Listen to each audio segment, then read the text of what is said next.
السلام علیکم ورحمۃ اللہ وبرکاتہ۔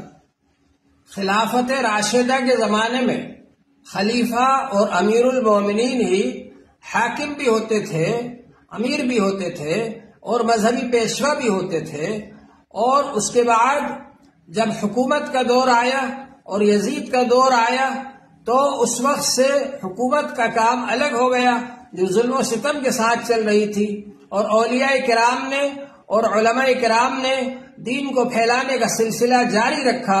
اس طرح سے اولیاء کرام کے یہ چاروں سلسلے مشہور ہو گئے، جن میں خلافت کا سلسلہ جاری ہے، اور یہ حضرات لوگوں کی اصلاح کرتے ہیں اور ان کو روحانی تعلیم اور تربیت دے کر کے معاشرے کے لیے بہترین افراد تیار کرتے ہیں اور سماج کی اصلاح کرتے ہیں۔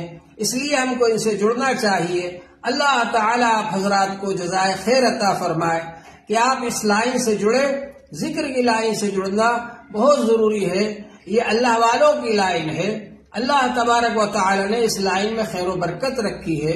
اس لائن سے زیادہ ہمیں جڑنا چاہیے اور اللہ کا ذکر کرنا چاہیے اور اولیاء کرام کے طریقے کو اختیار کرنا چاہیے۔ اللہ تعالی ہم سب کو عمل کی توفیق عطا فرمائے۔ وآخر دعوانا الحمد للہ رب العالمین۔